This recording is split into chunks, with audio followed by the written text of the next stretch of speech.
একদিন পরে কি করলো? কারো জিজ্ঞেসা করে নাই। দুপুরে খানা ছিল, খেতে পারে নাই। লক্ষ লক্ষ মানুষ গণভবনের দিকে ধাবিত হচ্ছিল। সেখানে তাকে ঘেরাও করবে। ঘেরাও করলে কি অবস্থিত বুঝতে পারছেন? গিয়া পালাইলো কোন জায়গায়? ভারতে। সেখান থেকে ষড়যন্ত্র করছে, চক্রান্ত করছে। কিভাবে আবার ক্ষমতা আসবে? জীবনে আর কোনোদিন আশা লাগবে না, আর কোনোদিন না। গেছে গেছে, একবার 21 বছর পরে আসছিল, এবার 21 বছর না, আর আসতেই পারবে না। এবার আসলে ওই যে 57 জন সেনা অফিসার মারছে, হত্যা করবে। 57 জন সেনা অফিসার 57 বার তার ফাঁসি হবে।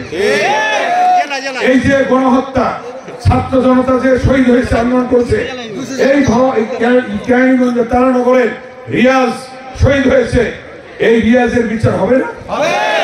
গণহত্যা করছে হাজার হাজার ছাত্র জনতাকে, এই গণহত্যার বিচার হবে না? কতবার যে ফাঁসি হবে তার হিসাব নাই, কিন্তু বুঝতে পারছেন? অতএব সে আর কোনদিন আসবে না। এখন কি হয়েছে? যারা এর সাথে জড়িত ছিল তাদের বিচার এখন শুরু হয়ে গেছে।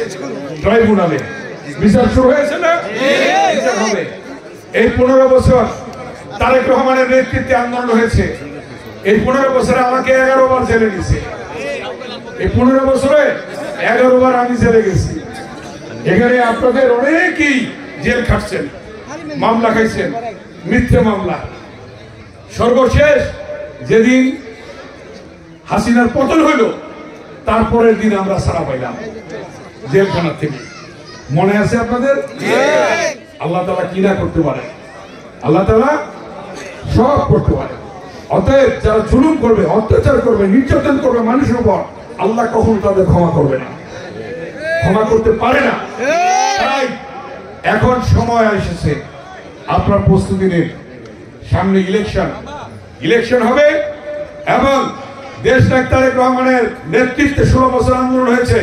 এই 16 বছর আন্দোলনে ইলিয়াস আলী ছাত্রনেতা গুম হয়েছে, চৌধুরী আলম কমিশনার গুম হয়েছে, ছাত্রনেতা সুমন গুম হয়েছে, শত শত মানুষ গুম হয়েছে। আয়না ঘরে দেখছেন না? দেখছেন? অনেক মানুষ মারা গেছে, অনেক মানুষ জেল খাটছে, অনেক মানুষ গুম হয়েছে। সেই বিচার তো হবে। অতএব সেই নির্বাচন আসতেছে, বিচারের নির্বাচন। সেই নির্বাচনের জন্য প্রস্তুতি নিন। ইনশাআল্লাহ আল্লাহর রহমতে তারেক রহমান বলেছে, এইবার আল্লাহ তাআলা বিএনপি কে ক্ষমতা আনলে বিএনপি সকল দলকে নিয়ে জাতীয় সরকার গঠন করবে।